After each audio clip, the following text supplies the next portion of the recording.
Good afternoon. It's kind of a toss-up this afternoon whether to speak or I'll speak up a little bit. That's on. So whether to speak or just stay in that incredible, incredible presence. We'll try a little bit and see what happens. The saying that's on the board here, losing an illusion makes you wiser than finding a truth. My experience on the path, and it hasn't been long, it's only been about 34 years. I mean by that the Joel path, Joel Goldsmith. My experience is I've sat with a lot of teachers for a lot of hours listening. I've read a lot of books, probably every one Joel ever wrote. I've listened to close to probably 75% of his tapes, maybe more. But I have discovered that my real learning comes from when the rubber meets the road. These words are all terrific. What does that mean? Losing an illusion makes you wiser than finding a truth.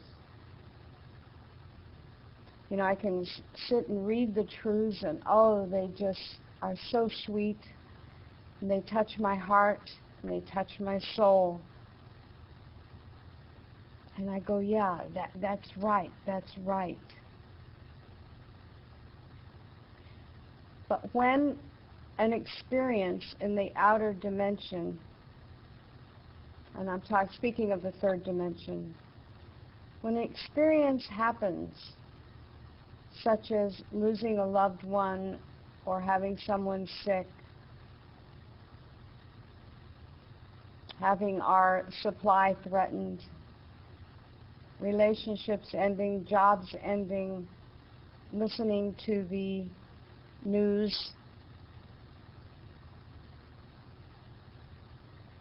I love the last couple of years they've been talking about an economic crisis, and yet I haven't eaten out in a restaurant by myself alone yet. People are eating, going about their business, but yet the talking, the chattering that's going on is, ain't it awful, ain't it awful, ain't it awful. And yet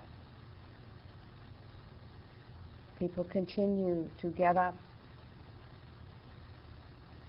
seem to be putting food on their table, some perhaps not.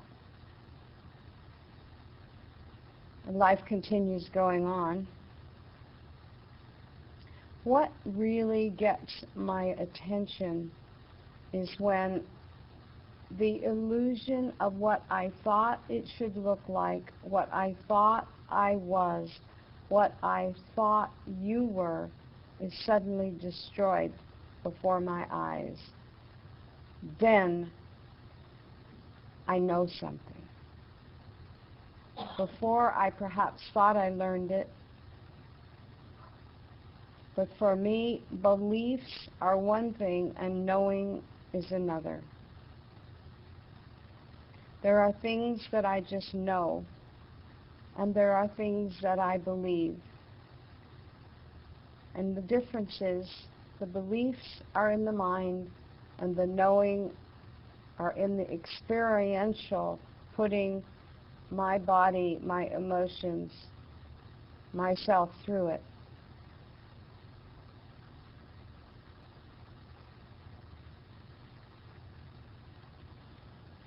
Right identity, I think the best example of this I assigned the chapter Power, the Power and Dominion, which is the last chapter of Living Between Two Worlds. And Tracy and I had quite a laugh last night. I went in her room and I looked down and I see this book, which everyone's carrying around, and I said, why is everyone carrying this book around? Why is everybody, I noticed people are giving people the book, and why is everyone carrying the Living Between Two Worlds around? And she busted out laughing and she said, well, you assigned it, and that, but my cover is different. So I was seeing those covers and going, why is everyone reading that book? Anyway, we had quite a laugh, and we then reminisced on having different lessons by having teachers tell us to do something and then find out the teacher had forgotten they told us, you know. An example was one of the teachers had told a student that her name, she needs to change her name, and that her name needs to be Crystal. Now, this was not a New Age teacher. This was an Infinite Way teacher, and her name needs to be Crystal. Oh, my Lord, she was trying to be so obedient. So she went home and she got trying to get everybody to call her Crystal. And a couple of months went by, and she finally went back to the teacher, and she said this name just was not sitting in her. Nobody around her wanted to call her Crystal, you know. And she went back to the teacher and said, well, and about this name, she says, I've been doing what you said. And she said, what are you talking about? And she said, well, you told me I should change my name to Crystal. The teacher says, I did? I can't imagine doing that. I don't remember a thing. So you know what this is all about is to thine own self, capital S-E-L-F, be true. Regardless, you know, unless you really hear it from within, and I don't mean the mind, I mean the soul, and it's a knowing. When God speaks, you know, all else is blotted out. To thine own, capital S. And you know, I think it was about 3 years ago that I recognized that saying, to thine own self be true, meant the capital self, capital S. Before, I was thinking it was about being true to my individuality, the person that I'm here, you know, thinking I am or whatever, when I finally got the realization and the recognition. I think one of the greatest lessons of this identity situation and learning to know it was in the part in the Power and Dominion chapter, on page 134, when Joel was talking about conducting a successful spiritual healing ministry. If you have your book, fine. I'm going to read this. If we insist on seeing each other as the man of earth, as mortal man, some good, some bad, some well, some sick, then that is the world that we are creating for ourselves. But if we have been granted any degree of spiritual discernment so that we can behold the I of every individual and receive it into our consciousness, acknowledge it, welcome it, bless it, then we transform our world. So what we're trying to transform is our illusions, our stories about the world. We're attempting to recognize I in every person we see. And it's so much easier to do it here at Bergamo in this wonderful environment.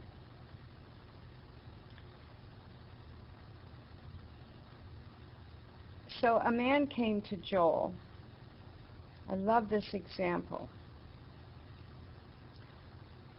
Let's see,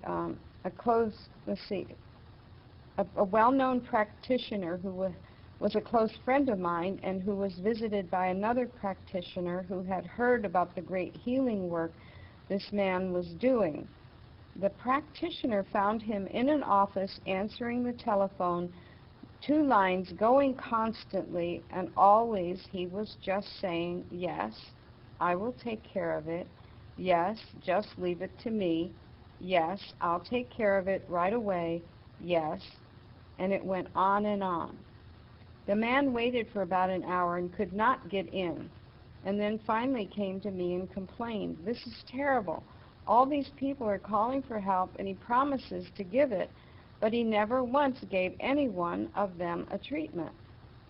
My response was, and this is the key to all of our ministry, you don't understand. This man has a different kind of practice from yours, Joel responded. You see, he doesn't have any sick people coming to him. How could any one of us have successful healing practice if it were a spiritual practice? If we accepted sick people into our consciousness, are we taught how to heal disease? Do we know anything about anatomy, physiology, biology, germs, broken bones? Of course, the only ones who come to us are the sons of God. The healing consists in recognizing that. How simple, how simple. I found at one point in my life, I used to call a mentor, and it was not a Christian Science practitioner, and that person would say, leave it with me, I'll take care of it. Leave it with me, I'll take care of it. What was the funny thing was what I was doing was the command, drop all concern. What I was doing was believing, because I hadn't a knowing yet, I only had the belief, I was believing that I could just give it over like that. And that's how I was taught to let go and let God. And it wasn't very long before I realized what was going on was the story I came with, my ain't it awful, whatever it was, the person saying, I'll take care of it, was just a way of me dropping it. And you know, it was taken care of. Certainly not by that individual, but it was taken care of simply by me dropping this illusion that I had that something was other than it should be. The more I accept what is, the less I desire other things.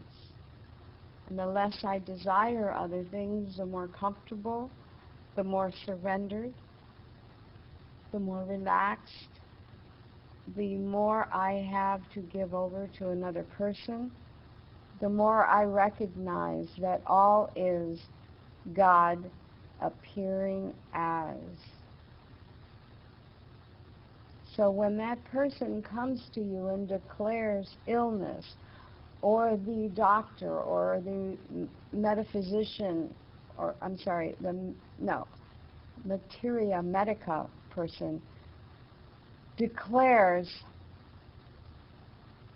you just stand there with the knowing, I know you're seeing it, I know you want me to believe and see it, but I'm going into consciousness where the eye of my being sees none of this, sees no sick person. And in that comes the truth and the healing. The truth of identity, the truth of God appearing as. I remember years ago, Mary Hunt made a statement the first time I had ever heard this statement. She just simply said, God constitutes individual being. Well, I was in shock, and I wrote it down, and I remembered hanging it off like a light over my bed, this index card, and I would look at it, and I would ask to be shown, God constitutes individual being. You know, that was completely foreign from what anything I had ever understood. I was always taught that there was God and there was me and God. There was you and God. There was you and there was me. All forms of that false sense of separation. Without that separation, you will have no pain. I promise you. You will have no suffering, no emotional pain. Oh, you will have material, human, physical pain from time to time through injuries or whatever, and all that is God within rushing in its incredible mechanism, rushing all the energy to that location for the healing. When any damage is done to the body, the blood all rushes there, and all the sirens go off inside the way it's designed. Oh, we're needed over there, just like a little fire department running over to put out the pain. And sometimes it takes time. But I guarantee you, the body is designed, it is set up to completely correct those injuries. We can help it along. But when we know that God constitutes individual being, what is there to do? Really, what is there to do? We follow the human's footsteps if they send us to physical therapy or this or that. As long as we go in and we say, God, is this my truth? Is this what you would have me doing? And then there's this sense, yes, this is in good, orderly direction. This is guiding me back to complete oneness with you.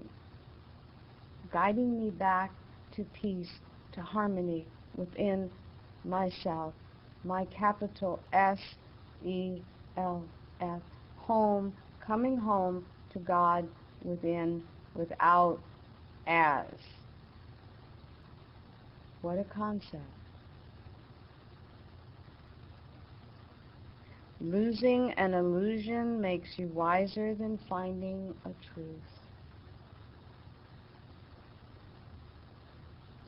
The illusion that these things should not happen to me, the illusion that someone should be treating me different, the illusion that I should be behaving differently.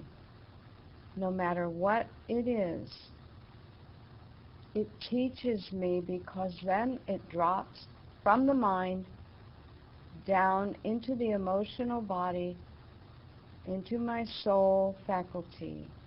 And then it comes from a belief to a knowing. And once I know,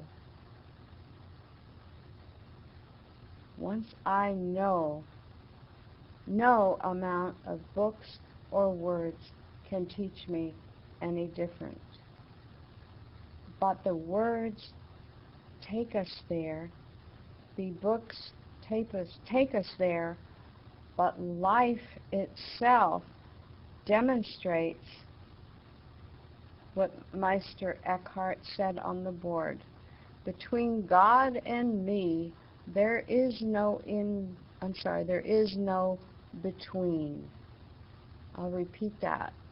Between God and me, there is no between.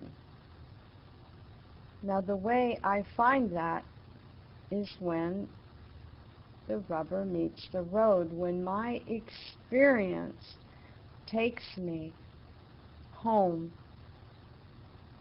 to the understanding that God is as. It's sort of freeing. No, it is freeing to know that God is living its life as. So what can be the problem? My idea of what it should be other than what it is. And as soon as I recognize identity, that illusionary story drops away, and I am moved into that soul faculty, the everlasting, infinite, all-knowing being.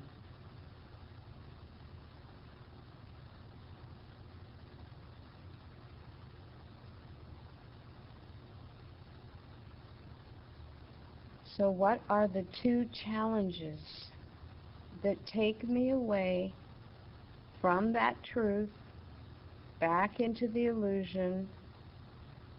There's really only two things. I am either frightened, fearful, scared off the path, or I am distracted, perhaps fascinated with something other than the identity path of, oh yes, I am consciousness. Trusting the Christ within, trusting God is the path. We surrender right there in the middle of the path, and we stay right there, trusting God. Oh, here I go over to one side, being called by some illusionary desire, perhaps. Or I am being scared by the media, or scared by my own thoughts, or scared by what others are telling me, around me, my family perhaps. Come home, back on the path, back within. Wait a minute. Wait just a minute here.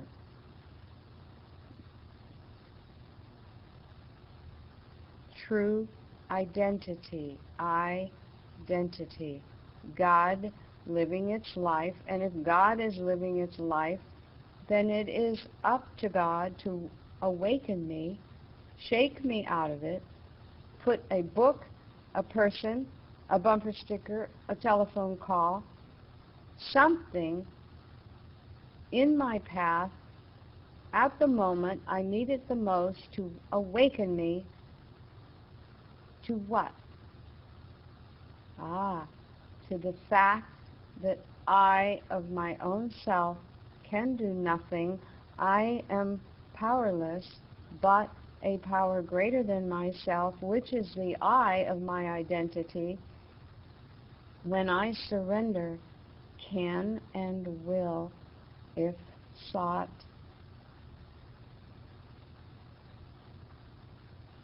I put that hand out again on the battle is not yours out. I hand it all the time because it is one of the most freeing pieces of writing, I think, for Infinite Way students. When Joel took us home to the fact that God is doing for us what we cannot do for ourselves, God is going before to make the crooked places straight. God is, I am, the greatest truth of Moses that he brought from the mountaintop. And it had to be hid from the people because they would get it mixed up with the wrong power trip. I am that I am. It isn't you manifested as God. It is God manifested as you. So relax. Give it up. Give up the power. Give up the control. Stay home. Let God bandage your broken heart. Let God heal your emotions. Let that within that knows higher than the illusion, higher than the story, higher than the drama, higher than the emotional expression. Let God heal the illusion by bringing you into present moment, here, now.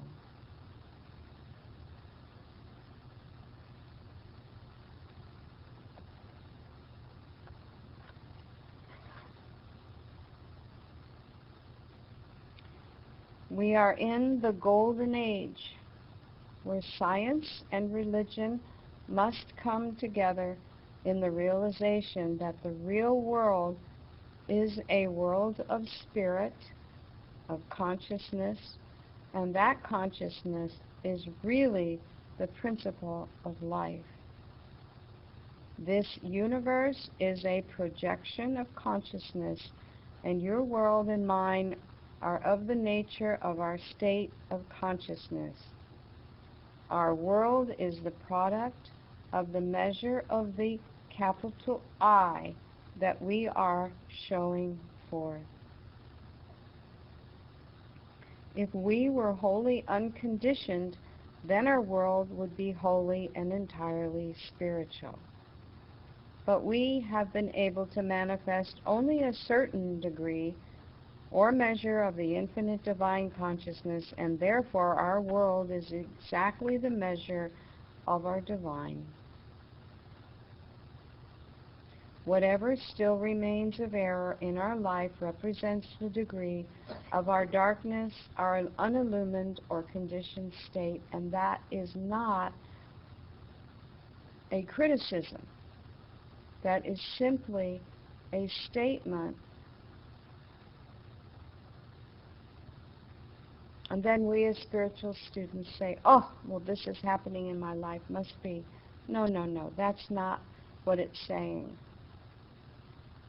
As Barbara Muhl always said, the human condition is a mistake-making mechanism.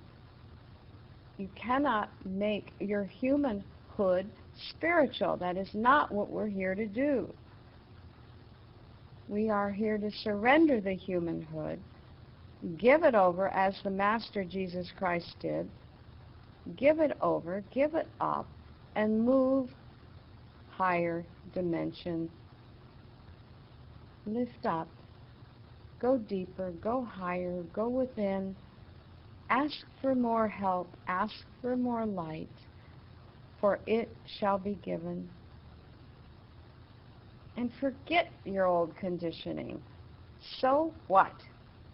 We are all under the influence of our conditioning, of our old mindset. And the last thing we need to do is to continue to beat ourselves up with it. That will get us nowhere but more darkness. Forgive, forgive, forgive. On that tape earlier this morning, the 1960 Chicago closed class, The Self, Side 1, and realize that people on the tape don't know what I played when I mentioned the tape, so I wanted to put that on there. Joel, on that tape, was very explicit that human beings cannot forgive. We aren't built that way. What we are built to do is surrender to that within and pray to be an instrument of that divine splendor that does the forgiving, that does the loving, that does the understanding when I cannot, because of the film that goes over my eyes and over my mind based on universal hypnotic influence.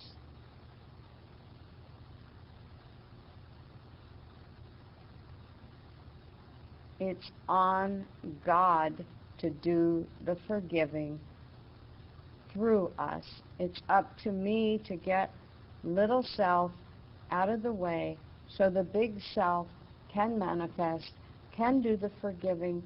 And don't forget yourself.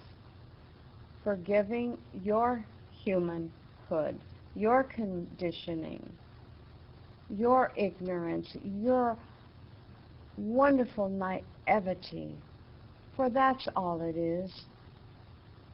Innocence, naivety, asleepness, and God is always just saying, oh, my child, I see none of that you are condemning. Come unto me, for I am thee. Come unto me. Come home. None of that is important. It's all part of the illusion. Losing an illusion makes you wiser than finding a truth.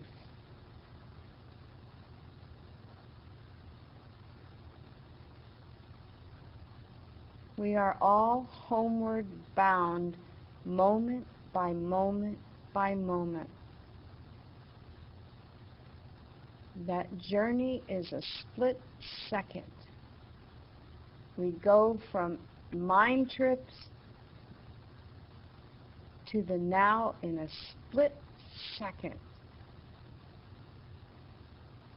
And when I don't remember to do it, someone else reminds me, a book reminds me, a tape reminds me, a fellow student reminds me. Home, and we eventually are able to remind ourselves. Snapping the fingers, I used to snap my fingers all the time, and I'll say to myself, wake up,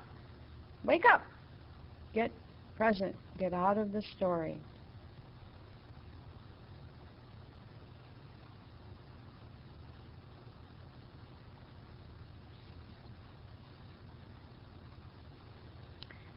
The judging of what we're doing, where we're going, the things we are or are not doing, is the primary cause for the pain.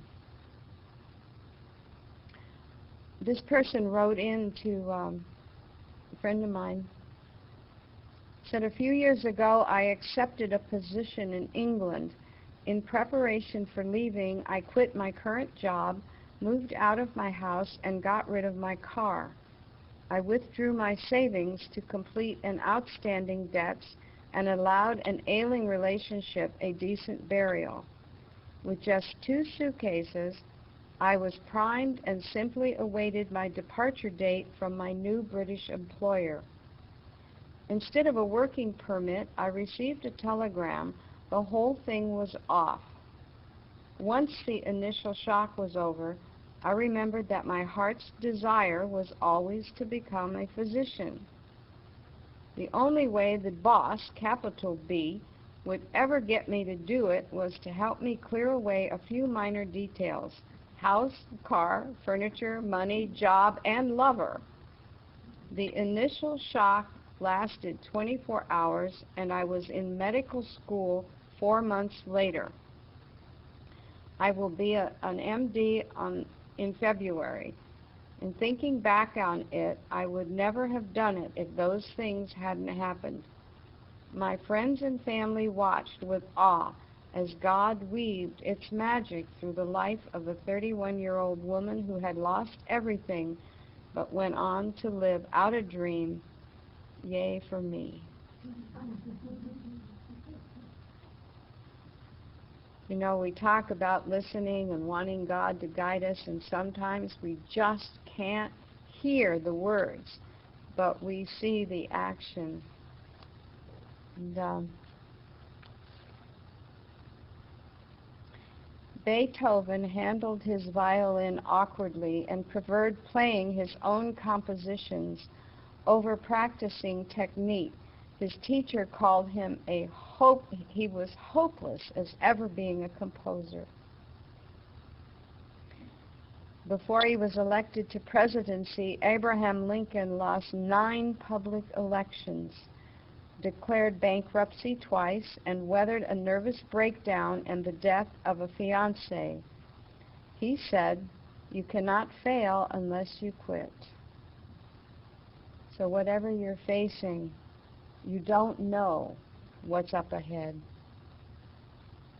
Alfred Nobel, the namesake of a Nobel Peace Prize, was the inventor of dynamite.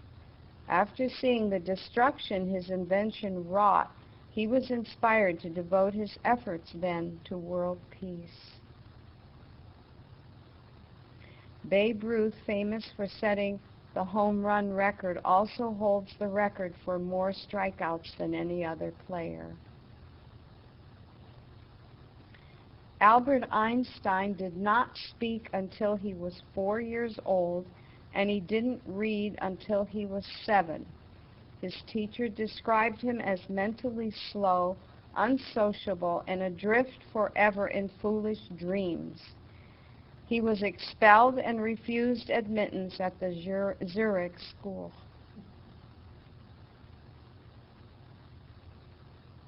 "18 publishers turned down Richard Bach's Jonathan Livingston Seagull before it was finally published in 1970, and by 75 it had sold more than 7 million copies in the United States alone. Walt Disney was fired by a newspaper editor for lack of ideas, and Disney also went bankrupt several times before he ever built Disneyland. What does all this have to do with identity? All of those judgments, all of those illusions that all of those people could have told about themselves, and the self-hatred for all of those issues, had they listened to those outside themselves, could have been devastating, could have been suicidal. But something in them, in spite of themselves, kept living its life as. The sculptor Rodin's father complained, "I have an idiot for a son." He was described as the worst pupil in the school. He failed several times to secure admittance to the School of Art, and his uncle called him uneducatable. After Fred Astaire's first screen test, the memo from the testing director of MGM read, "Can't act, slightly bald, can dance perhaps a little."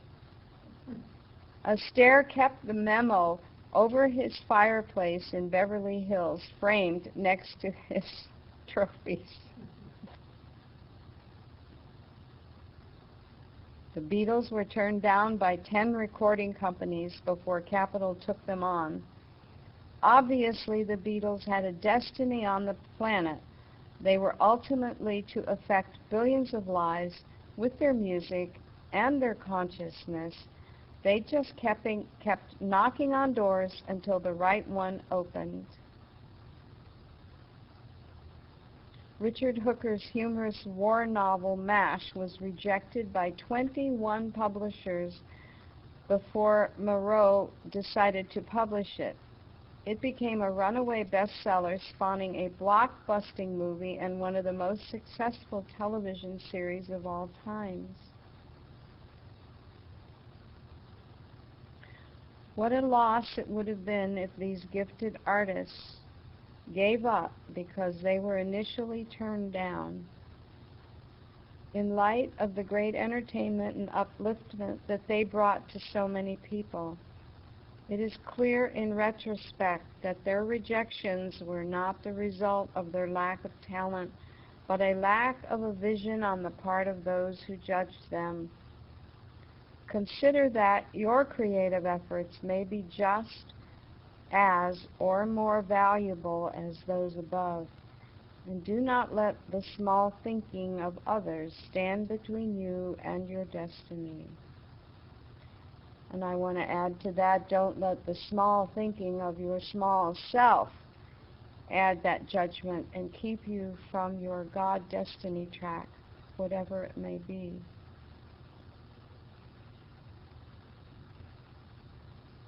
Let's go back in for a moment.